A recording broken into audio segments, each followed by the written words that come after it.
बिस्मिल्लाहिर्रहमानिर्रहीम। अस्सलाम वालेकुम स्टूडेंट्स। बेटा कल हम कर रहे थे अल्टरनेटिंग करंट जनरेटर, तो वो थोड़ा कंप्लीट नहीं हुआ था। आज ज़रा वैसे भी मुझे लग रहा था कि जैसे सही तरह से मैं नहीं आपको बता पाई, तो आज ज़रा दोबारा देख लेते हैं कि ये क्या है। एसी जनरेटर और अल्टरनेटिंग करंट जनरेटर। तो बच्चा ये एक डिवाइस है। Alternating current generator is a device which converts mechanical energy into electrical energy। यानी ऐसा डिवाइस जो कि मैकेनिकल एनर्जी को इलेक्ट्रिकल एनर्जी में in the form of current convert करता है, तो उसको हम एसी जनरेटर बोलते हैं। अब आपको मैंने कल बताया था कि एसी यानी अल्टरनेटिंग करंट क्या होता है। ऐसा current which changes its direction. ऐसा करंट जो अपनी डायरेक्शन चेंज करता है, उसको हम कहते हैं अल्टरनेटिंग करंट। ऐसा current AC is the alternating current is the current which changes its direction, यानी जो कि अपनी डायरेक्शन को चेंज करे उसको। यानी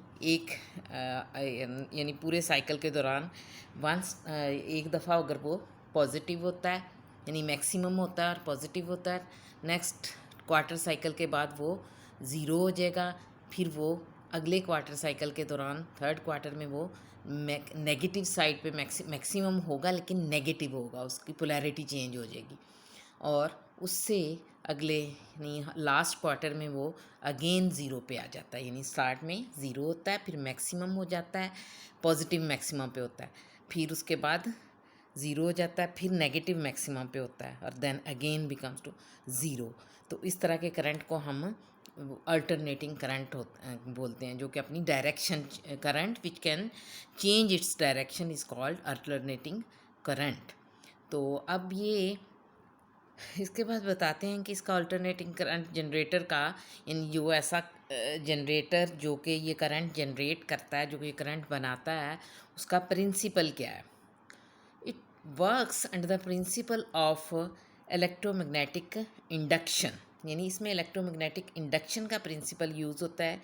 यानी कि a coil is rotated in a uniform magnetic field due to which an EMF is induced inside the coil and an induced current is also induced inside the coil। यानी EMF induce होती है, then current also induces in the coil, यानी उसके बाद coil में से current flow करता है। तो ये तो इसका प्रिंसिपल हुआ। उसके बाद हम देखते हैं कि इसकी कंस्ट्रक्शन क्या है। कंस्ट्रक्शन में क्या होता है कि rectangular loop of coil is used. यानी ये एक रेक्टेंगुलर लूप कॉइल का एक रेक्टेंगल की फॉर्म में एक लूप यूज़ होता है। एक एंड कॉइल का ये है, दूसरा जो है वो ये है। तो उसके बाद ये है कि वन ऑफ द यानी अब मैं ये नीचे वाली डायग्राम करती हूँ। तो this coil is placed between the pole pieces of a magnet. Uniform strong magnet है, उसके पोल पीसीज के दरमियान इसको रखा हुआ है। एक ये नॉर्थ पोल है और ये साउथ है। मैग्नेटिक फील्ड लाइंस यूँ है हॉरिजॉन्टली नॉर्थ से साउथ की तरफ। तो अब जब हम ये देखते हैं कि जब व्हेन द कॉइल इज़, अब कॉइल का एक एंड जो है वो स्लिप रिंग्स, ऐसे रिंग्स से हैं जो कि रोटेट करते हैं, यानी इसके साथ यानी स्लिप रिंग्स इनको बोलते हैं, वो स्लिप कर सकते हैं इस तरह अगेंस्ट द कार्बन ब्रशेस। तो इन स्लिप कॉइल के दोनों एंड्स के साथ स्लिप रिंग्स अटैच्ड हैं। ये वाला रिंग जो है S1 कह लें, S1, और ये है S2, यानी दो रिंग्स अटैच्ड हैं दोनों एंड्स के साथ। तो S1 is attach with carbon brushes, carbon brush है एक उसके साथ अटैच है। दूसरा S2 जो है उसके साथ अटैच नहीं है, it can slide against the, यानी जब ये रिंग घूमेगा तो इसको टच करता रहेगा कार्बन ब्रश के साथ, ऐसे स्लाइडिंग कॉन्टैक्ट होगा इसका, कि यानी ऐसे फिसल के, यानी ऐसे जब ये सर्कल में घूमता है ना, ज़ाहिर है ये जब कॉइल, उसके बाद कॉइल का कि इस एंड पे एक एक्सल लगा हुआ है, एक्सिस, यानी एक्सल लगा हुआ है जिसके साथ हैंडल, जिससे हम कॉयल को घुमाते हैं। तो जब ये axle coil is rotated about its axis, यानी कॉयल को घुमाया जाएगा, तो क्या होगा कि ये कॉयल मैग्नेटिक फील्ड में घूमेंगी। जब कॉयल सपोज पहले वो इस तरह से थी, ऐसे सीधी थी कॉयल, ठीक है, मैग्नेटिक लाइंस ऑफ फोर्स यूं गुजर रही थी इसमें से, ठीक है, इस तरह। अब when the coil is rotated in the magnetic field, तो क्या होगा, ये कॉयल इस मैग्नेटिक फील्ड में रोटेट करेगी, तो इसके थ्रू पास होने वाला मैग्नेटिक फ्लक्स जो है वो चेंज होगा। यानी कॉयल के रोटेट करने से क्या होगा कि मैग्नेटिक फ्लक्स चेंज होगा। आपने ये पहले भी पढ़ा हुआ कि जब भी कोई कॉयल किसी मैग्नेटिक फील्ड में कॉयल को रोटेट करवाया जाए या उसका, तो क्या होता है कि इसकी रोटेशन, इसकी का एंगल चेंज होता है, जिसकी वजह से मैग्नेटिक फ्लक्स चेंज होता है। अब मैग्नेटिक फ्लक्स जो है उसके चेंज होने से क्या होता है कि कॉयल में एक इसके एंड्स के अक्रॉस एक ईएमएफ इंड्यूस होती है। यानी मैग्नेटिक फ्लक्स के चेंज होने से क्या होता है, कॉयल के एंड्स के अक्रॉस ईएमएफ इंड्यूस होती है। तो अब चूँकि इस तरह जब प्लेन ये साइड्स, ये जो हैं कॉयल की साइड्स ए बी और C D, these are perpendicular to the magnetic field, ये मैग्नेटिक फील्ड के परपेंडिकुलर हैं, इनके थ्रू यानी करंट इंड्यूस होगा। जब बाकी ये जो हैं कॉयल, ये जो साइड्स डी ए और सी बी हैं ना, these are parallel to the magnetic field, ये मैग्नेटिक फील्ड के पैरेलल हैं। तो इनके केस में चूँकि मैग्नेटिक फील्ड में और ये जो है कॉयल के एरिया में के दरमियान एंगल जो है वो ये जो है वो चूँकि वो ज़ीरो होता है, तो इसलिए वो साइन ज़ीरो ज़ीरो हो जाएगा।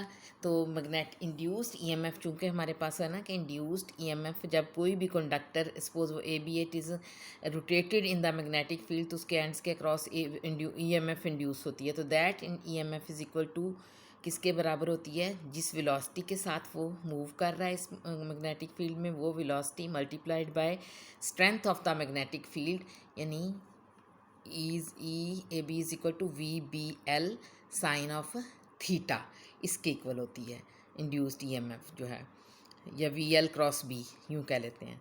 तो इसी तरह साइड सी डी जो है वो भी परपेंडिकुलर है इसके मैग्नेटिक फील्ड के, उसके थ्रू भी फ्लक्स मैक्सिमम होगा। तो that is equal to side C D के क्रॉस फ्लक्स किसके इक्वल होगा, V B L sine of theta.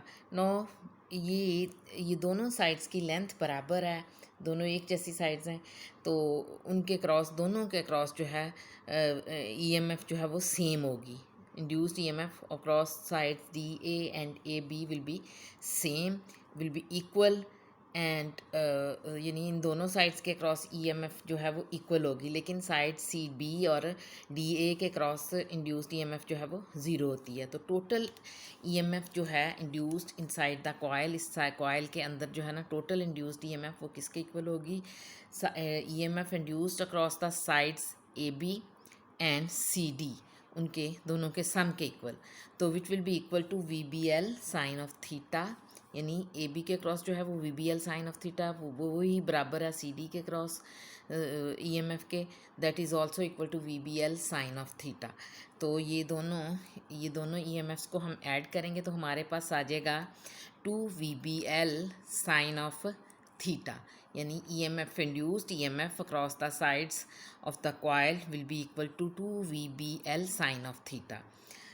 अब हम this is the EMF for induced EMF for one turn of the coil, कि ये तो था ना कि अगर इस कॉयल में एक सिर्फ एक लूप हो, एक सिंगल लूप हो, लेकिन if coil consist of N number of loops, यानी इसमें बहुत से ज़्यादा टर्न्स हों, एक की बजाय ये ज़्यादा टर्न्स यूज़ हों, ज़्यादा चक्कर हों इस कॉयल के, तो देन क्या होगा, देन ईएमएफ, टोटल ईएमएफ जो है ना वो बराबर होगी एन इंटू ई, यानी ये वाली ईएमएफ को हम एन से number of turns of the coil उससे मल्टीप्लाई कर देंगे तो आ जाएगा हमारे पास। तो इस तरह से फिर total EMF will be equal to two for N number of turns, यानी एन नंबर ऑफ टर्न्स के लिए टोटल ईएमएफ किसके इक्वल होगी, two N V B L sine of theta के। इसके बाद हम v की वैल्यू इन टर्म्स ऑफ, अगर हम देखें एंगुलर वेलोसिटी जो उसको ओमेगा से रिप्रेजेंट करें, omega is the angular velocity with which ये कॉयल इज़ रोटेटेड, ये कॉयल जिस कॉयल को हम इस कॉयल को जिस वेलोसिटी के साथ रोटेट कर रहे हैं उसको हम ओमेगा कहें, तो then omega is written as omega will be equal to किसके इक्वल होगी, एंगुलर डिस्प्लेसमेंट। लीनियर वेलोसिटी जिस तरह होती है ना, angular distance divided by time, तो इसी तरह एंगुलर वेलोसिटी होती है ना, आपने उसमें फर्स्ट ईयर की बुक 5 के चैप्टर 5 में किया होगा। इस केस में ओमेगा किसके इक्वल होगा, angular velocity angular displacement. Angular displacement को हम किस चीज़ से रिप्रेजेंट करते हैं, थीटा।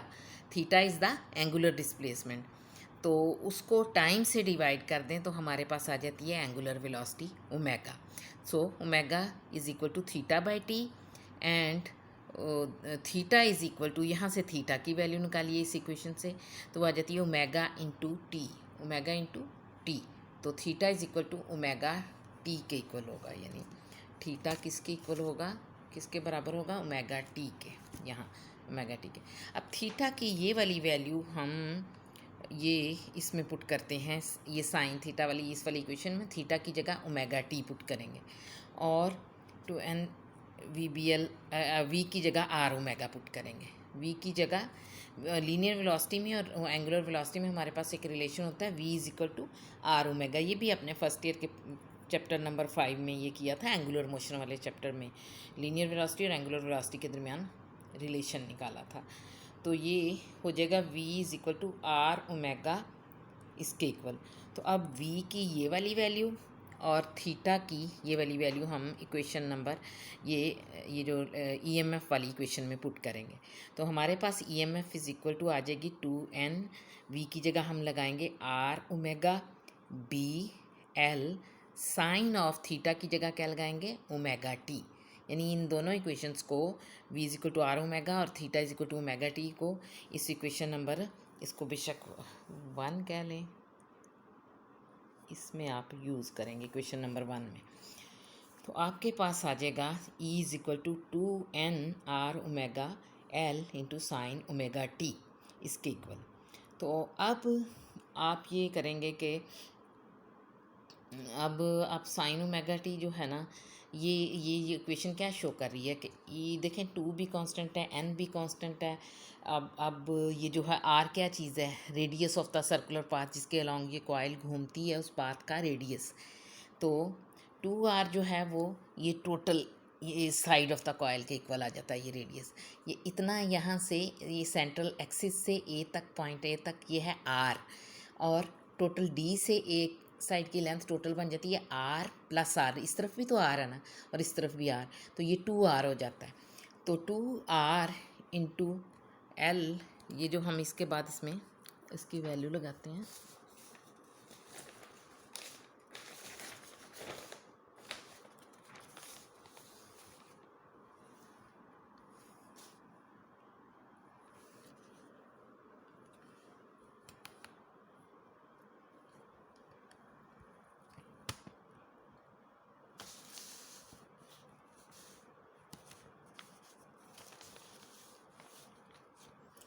टू हमारे पास आ जाता है ये, इसके बाद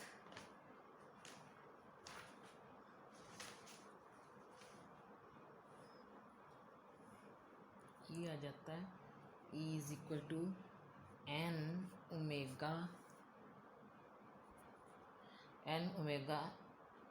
ए बी n ओमेगा 2, इसको हम ऐसे कर लेते हैं 2r इंटू एल, इस फॉर्म में ले आते हैं n omega 2rl into B sine of theta के इक्वल। ये पिछली इक्वेशन जो है वो इसके इक्वल आ जाएगी। उसके बाद आप क्या करेंगे बेटा, आप ये इसकी वैल्यू 2r इंटू एल क्या है ये हम देखते हैं ओमेगा। ये आपकी कॉइल है ना, ये ऐसे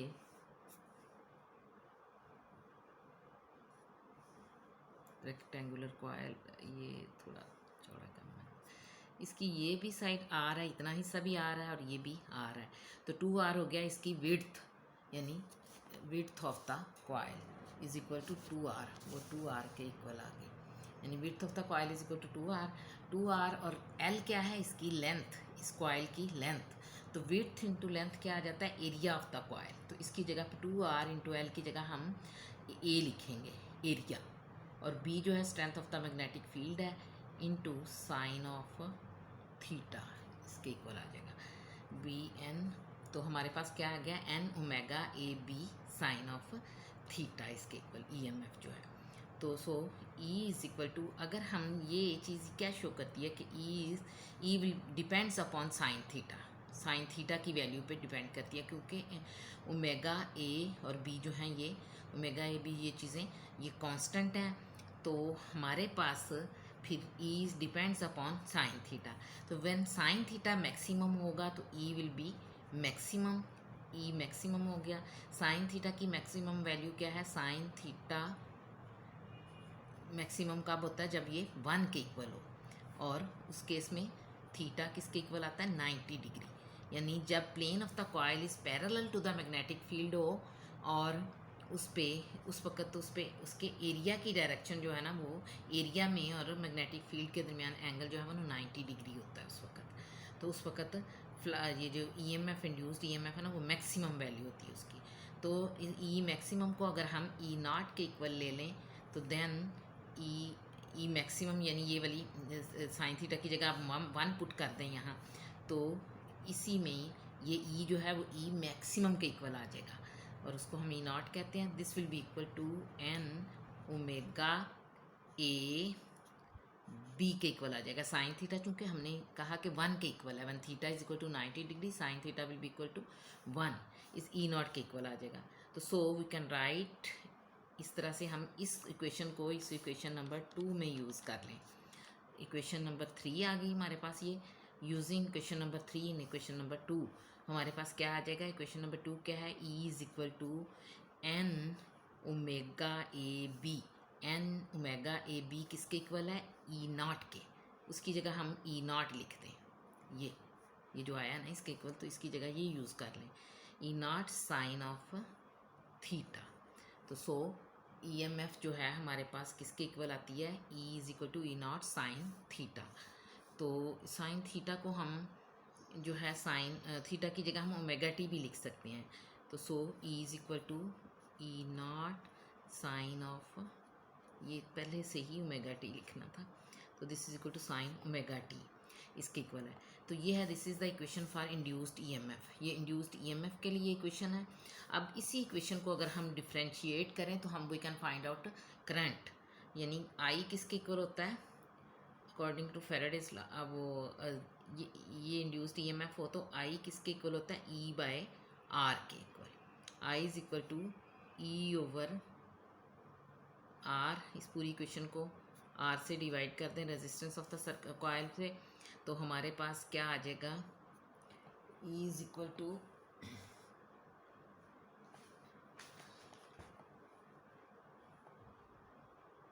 ई, आई किसके इक्वल आ जाएगा, ई ओवर आर। तो ये आ जाएगा, इस साइड को भी हम आर से डिवाइड करेंगे, इसको तो किया तो ई ओवर आर आ गया, ये आई तो ई नॉट ओवर आर आ गया, इनटू साइन ओमेगा टी, इसके इक्वल आ गया हमारे पास।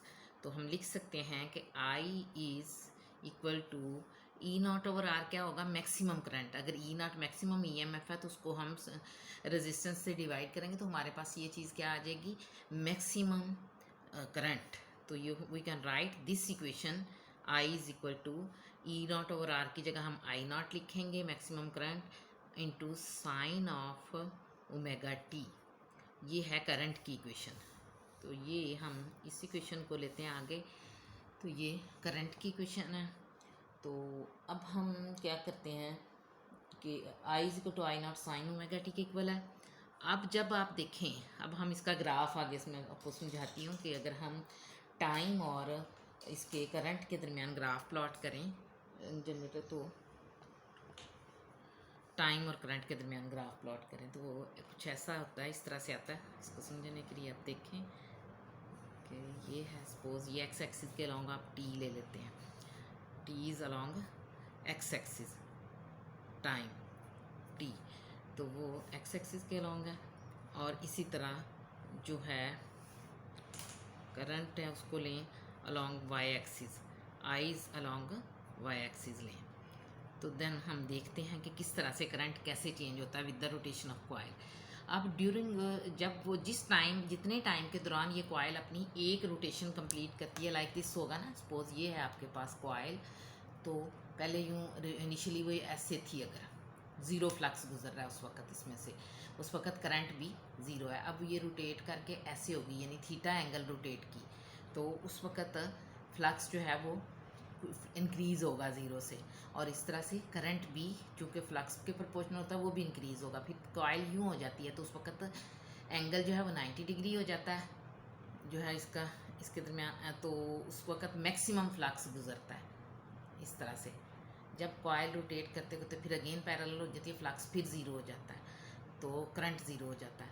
फिर कॉइल यूँ हो जाती है, तो फ्लक्स अगेन जो है ना एंगल टू, यानी ये थ्री क्वार्टर एंगल मूव करती है, तो उस वक्त करंट जो है फिर अगेन मैक्सिमम होता है, लेकिन वो अपनी डायरेक्शन चेंज कर लेता है, यानी वो ऊपर से नीचे की तरफ। यानी अगर अब मैं ये बताती हूँ आपको, at t is equal to 0 second पे, यानी स्टार्ट में टी इज़ इक्वल टू 0 पे थीटा जो है एंगल जो है वो भी ज़ीरो है कॉइल का के प्लेन के दरमियान और मैग्नेटिक फील्ड के दरमियान। मैग्नेटिक फील्ड की डायरेक्शन भी तो यूँ है ना, कॉइल के प्लेन की डायरेक्शन भी यूँ है, दोनों के दरमियान बी और कॉइल के दरमियान एंगल जो है वो 0 डिग्री है। इस पॉइंट पे यहाँ एंगल जो है वो ज़ीरो है। तो आप देखें टी इज़ इक्वल टू 0 पे यहाँ हम एंगल लिख लेते हैं थीटा। थीटा एंगुलर डिस्प्लेसमेंट है ना, तो वही एंगल की सूरत में मेजर किया जाता है ना। तो इनिशियली जब टाइम 0 पे था, तो स्टार्ट में, तो उस वक्त थीटा जो है वो that was also equal to 0, यानी इस ओरिजिन पे थीटा भी 0 है, टाइम भी 0 है। उस वक्त करंट कितना है, मिनिमम है, कोई करंट नहीं गुजर रहा। जब कॉयल ऐसे पड़ी हुई है ना, सीधी कॉयल ऐसे इस रुख पे, तो उस वक्त उसमें से कोई फील्ड लाइन नहीं गुजर रही। लेकिन जब जैसे ही आप कॉइल को रोटेट करना स्टार्ट करवाएंगे, तो उसमें से कुछ मैग्नेटिक फ्लक्स पास होना शुरू हो जाएगा, यानी उसमें से फील्ड लाइंस इसकी रोटेशन के साथ उसमें से नंबर ऑफ़ फील्ड लाइंस यानी नंबर ऑफ़ फ्लक्स जो है वो इंक्रीज़ होगा फ्लक्स का। तो उस वक्त जब फील्ड लाइंस इंक्रीज़ होंगी तो क्या होगा, फ्लक्स चेंज होगा। फ्लक्स चेंज होने से क्या होगा, इसमें ईएमएफ इंड्यूस होगी। ईएमएफ इंड्यूस होने से क्या होगा, इसमें इंड्यूस करंट फ्लो करेगा। तो इंड्यूस करंट फ्लो करता है तो करंट इंक्रीज़ करना शुरू हो जाता है with the rotation of coil. जैसे जैसे एंगल इंक्रीज़ होता है करंट जो है वो इंक्रीज़ होता है। यानी हम इसको ना, इस एक्सिस को ये टी बाय 4 इस तरह डिवाइड कर लेते हैं, t/2, यानी ये 1 क्वार्टर है टाइम पीरियड का, ये टाइम पीरियड के 2 क्वार्टर्स हो जाते हैं। ये 3t/4 और ये क्या हो जाता है t, यानी 0 में t/4 ऐड किया तो t/4 आ गया, इसमें t/4 और ऐड किया तो t/2 आ गया, 3t/2 में 3/4 ऐड किया तो 3t/4 आ गया, 3t/4 में t/4 ऐड किया तो आपके पास 4t/4 यानी t के इक्वल टाइम आ गया। यानी एक टाइम पीरियड के जितना जैसे कॉइल अपनी एक रोटेशन मुकम्मल करती है, एक रोटेशन कंप्लीट करती है, तो वो उसने एंगुलर डिस्प्लेसमेंट जो वो मूव करती है वो कितना होगा, 360 डिग्री या 2 पाई। 360 को हम 2 पाई कहते हैं। तो 0 में हाफ क्वार्टर के दौरान वो एंगुलर रोटेशन जो है वो यानी एंगल का एंगुलर डिस्प्लेसमेंट का चौथा हिस्सा मूव करती है, यानी π/2। 2 पाई का फोर्थ पार्ट जो है π/2 है। नेक्स्ट हाफ में वो और π/2 एंगल मूव करती है, यानी नेक्स्ट हाफ में π/2 प्लस π/2 एंगल क्या हो गया, पाई। π/2 में π/2 और ऐड करें तो पाई आ जाता है।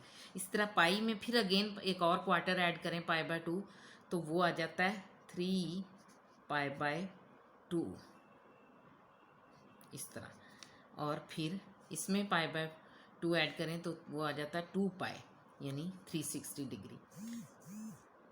तो इस तरह से ये हो जाता है हमारे पास। इस तरह ये कि at t is equal to 0 पे करंट भी 0 है, कोई करंट पास नहीं हो रहा। जैसे ही एंगल रोटेट करता है, यानी ये कॉइल जो है वो क्वार्टर रोटेशन मुकम्मल करती है, यानी इनिशियली यूँ थी, अब वो रोटेट करके ऐसे हो गई कॉइल का ये प्लेन कॉइल का अपनी बुक में भी शो किया हुआ है, इस तरह ऐसे हो गई। तो उस वक़्त एंगल जो है वो π/2 आ गया, और उस वक्त आप देखें इसमें से maximum number of magnetic lines of force गुजरेंगी। जब magnetic lines of force maximum होगी, यानी मैक्सिमम फ्लक्स पास हो रहा है, जब फ्लक्स मैक्सिमम हो तो करंट भी मैक्सिमम होता है, यानी इस वक्त करंट मैक्सिमम करंट के इक्वल होगा, आई नॉट के इक्वल। आई नॉट यहाँ एग्जिस्ट करता है अगर आई नॉट, तो शुरू में करंट ज़ीरो था। इस T/4 सेकेंड्स गुजरने के बाद कॉइल ने अपनी क्वार्टर रोटेशन कंप्लीट की तो करंट ज़ीरो से बढ़ के आई नॉट हो गया इस तरह। फिर करंट जो है अगेन जो है वो कॉइल ने अगला क्वार्टर यानी इस तरह ऐसे मूव की, ऐसे हो गई जब कॉइल उसने हाफ रोटेशन कंप्लीट की, तो उस वक्त एंगल कितना हो गया, पाई। तो जब साइन पाए इस इक्वेशन से देखें, जब हम साइन ओमेगा टी की जगह पर पाई लिखें तो साइन पाए जो है वो होता है ज़ीरो। तो उस लम्हे जब पाई/2 एंगल जो है वो पाई के इक्वल होता है, फेज़ और क्वार्टर टाइम पीरियड का हाफ टाइम पीरियड गुजर चुका होता है, तो उस वक्त इस इक्वेशन से I is equal to I nought sine omega t वाली इक्वेशन से करंट किस चीज़ के इक्वल आ जाएगा, ओमेगा टी की जगह आप पाई लिखें ना, तो साइन पाई चूँकि ज़ीरो होता है तो करंट क्या आ जाएगा, I is equal to zero. यानी उस वक्त I is equal to I nought into sine pi, sine pi चूँकि ज़ीरो है तो I is equal to zero हो जाएगा। तो so at time t is by equal to T/2 यानी हाफ टाइम पीरियड के इक्वल टाइम गुजरने के बाद, यानी हाफ रोटेशन जब कॉइल ने अपनी मुकम्मल की तो उस वक्त टाइम जो कितना गुजरा था, T/2 टाइम पीरियड का हाफ, उस वक्त जो करंट है वो ज़ीरो हो गया, यानी ज़ीरो करंट पास होगा उसमें से, कॉइल में से। फिर अगेन हम आगे मज़ीद कॉइल को रोटेट करवाएं, यानी ये थी ना रोटेशन अब हमारे पास, तो इससे फिर आगे रोटेट करवाएं, यानी एंगुलर डिस्प्लेसमेंट जब इसने 3 क्वार्टर के इक्वल मूव कर लिया, 3π/4 एंगुलर 3π/2 एंगुलर डिस्प्लेसमेंट मूव करेगा, और टाइम पीरियड कितना हो जाएगा, 2 क्वार्टर्स हाफ हो गया, 2 क्वार्टर्स को ऐड किया तो हाफ में एक और क्वार्टर ऐड किया तो आपके पास टाइम जो आएगा 3T/4 आ जाएगा। यानी आप T/2 टाइम में आप एक और T/4 ऐड करें तो ये आपके पास आ जाता है 3T/, इनको ऐड करें ना तो 3T/4 ये आ जाता है। इस तरह टाइम इतना गुजरेगा इस लम्हे, लेकिन उस वक्त एंगल जो है वो 3π/2 होगा। तो हम इस इक्वेशन से थीटा इज इक्वल टू 3π/2 लगाएं इस इक्वेशन में, तो I is equal to I nought sine 3π/2 ये लगाएं। तो देखें 3π/2 जो होता है ना, 270 डिग्री का एंगल है, 270 डिग्री का एंगल आता है यहाँ। तो इस तरफ जब एंगल हो ना तो उस वक्त इसका साइन होता है मैक्सिमम है लेकिन नेगेटिव होता है, यानी 3π/2 का साइन जो है वो -1 के इक्वल होता है। तो इस तरह आई हमारे पास क्या निकलता है, आई नॉट साइन 3π/2 क्या होता है, इसकी वैल्यू -1 होती है। तो ये आई उस वक्त किसके इक्वल आ जाएगा, -I0 के इक्वल, यानी आई है मैक्सिमम करंट के इक्वल, इसकी मैग्नीट्यूड मैक्सिमम है, बट पोलैरिटी यानी साइन इसका जो है वो नेगेटिव है, यानी डायरेक्शन चेंज कर ली करंट ने। यानी इस लम्हे अगर पहले साइड ए बी के अलॉन्ग करंट की डायरेक्शन यानी इससे इस तरफ थी, नीचे से ऊपर की तरफ थी, तो जब वो ये वाली साइड इस तरफ आएगी, ऐसे इतनी रोटेशन कंप्लीट करेगा, तो उस वक्त करंट की डायरेक्शन जो है वो ऊपर से नीचे की तरफ हो जाएगी। ये पहले इस तरफ इस साइड के अलॉन्ग नीचे से ऊपर की तरफ थी, तो इसकी डायरेक्शन ऊपर से नीचे की तरफ हो जाएगी। यानी हाफ रोटेशन मुकम्मल करने के बाद करंट जो है ना अपनी डायरेक्शन चेंज कर लेगा, और 3π/2 एंगल मूव करने के बाद वो करंट अगेन किस पे होगा, -I0 पे, यानी इस तरफ हम लेंगे अगर -I0 जो है वो इतना करंट हो, ये हो -I0, तो 3π/2 पे ये इक्वेशन आ जाएगी यूँ, करंट नेगेटिव मैक्सिमम पे यानी -I0 पे आ जाएगा। तो उस वक्त एंगुलर डिस्प्लेसमेंट वो होगा 3π/2 और टाइम कितना गुजरा होगा, 3T/4 के इक्वल। उसके बाद हम अगेन 3T/4 में T/4 ऐड करें तो आपके पास आंसर जो आता है T आता है। 3T/4 में ना यानी ये पिछले टाइम में ऐड करें T/4 और अगला क्वार्टर, तो 4 क्वार्टर कंप्लीट करने के बाद क्या हो जाता है, एक रोटेशन मुकम्मल हो जाती है कॉइल की। तो ये कॉयल ये आ जाएगा, टाइम आ जाएगा टी, यानी टाइम पीरियड के इक्वल टाइम गुजर जाएगा और कॉयल अपनी एक कंप्लीट रोटेशन कंप्लीट कर लेगी। उस वक्त एंगुलर डिस्प्लेसमेंट जो है ना वो 2 पाई मूव किया होगा कॉयल ने। देखें ना, इस तरह है तो एंगुलर डिस्प्लेसमेंट 0 है। अब इस तरह जब कॉयल की रोटेशन इस तरह घूम के इस तरह हो जाती है तो एंगल पाई/2 मूव करती है। इस तरह होती है ऐसे घूम के तो पाई एंगल मूव किया इसने कॉयल ने, यानी गोल गोल घूमते हुए ना पाई एंगल। अब इस तरह होती है तो इसका एंगुलर डिस्प्लेसमेंट 3 पाई/2 आ जाता है। जब वापस अपनी ओरिजिनल पोजीशन पे जाती है तो एंगुलर डिस्प्लेसमेंट जो है वो कितना उसने मूव किया पूरे चक्कर के दौरान 2 पाई, यानी उसमें तो 2 पाई जो है वो 360 डिग्री के एंगल को 2 पाई बोलते हैं।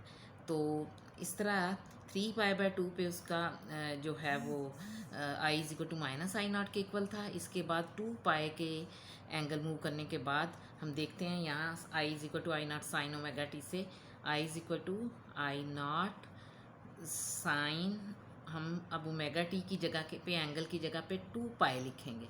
2 पाई 0 डिग्री के एंगल के इक्वल होता है 2 पाई जो है, तो इसका साइन जो है ना वो 0 होता है। साइन की वैल्यू 0 होती है, इसलिए हमारे पास आई किसके इक्वल आ जाएगा 0 पे। I0 × 0 तो वो 0 आ जाएगा। तो अगेन यानी कंप्लीट रोटेशन मुकम्मल करने के बाद अगेन कॉयल का एंगल जो है वो टाइम यानी टी के इक्वल टाइम गुजरा तो उस वक्त करंट जो है वो दोबारा 0 पे पहुंच गया। यानी 0 से स्टार्ट हुआ, एक दफ़ा पॉजिटिव मैक्सिमा पे पहुंचा, फिर 0 हो गया, फिर नेगेटिव मैक्सिमा पे आया एंड देन अगेन एट 0, यानी दोबारा 0 पे पहुंच गया during one rotation, one complete rotation के दौरान। यानी तो उसके बाद ये है कि करंट की वैल्यू यानी जब कॉयल जो है वो रोटेट कर रही होगी तो हाफ रोटेशन तक वो ना करंट जो है वो उसकी वैल्यू पॉजिटिव रहती है, यानी उसकी डायरेक्शन चेंज नहीं होती। हाफ रोटेशन कंप्लीट करने के बाद आगे जब कॉयल रोटेट करती है तो उसका उसका करंट जो है वो अपनी डायरेक्शन चेंज कर लेता है, यानी 1 पाई एंगल मूव करने के बाद करंट जो है वो डायरेक्शन चेंज कर लेगा और उसकी डायरेक्शन यानी उलट यानी पहले अगर वो यानी डायरेक्शन चेंज हो जाएगी और तो इसलिए उसको नेगेटिव साइन से रिप्रेजेंट करेंगे I= और 3 पाई/2 एंगल मूव करने के बाद उसकी वो मैक्सिमम हो जाएगा अगेन, लेकिन नेगेटिव साइड पे मैक्सिमम होगा। तो इस तरह से ये हो जाते, ये एक जो है ना वो ये कर्व मुकम्मल हुई, यानी एक टाइम पीरियड के दौरान उसका ग्राफ करंट और टाइम के दरमियान ग्राफ जो है ना कुछ इस तरह का आता है। तो this is the sine curve. ये वाली कर्व जो होती है ना साइन कर्व इसको बोलते हैं। तो so current is the sine function of omega t या sine function of angular displacement, तो इसके बराबर होता है। तो ये आप इसको बुक से ये देखिएगा, पढ़िएगा। तो आज हम बस इतना ही करते हैं, कल से इंशाल्लाह नेक्स्ट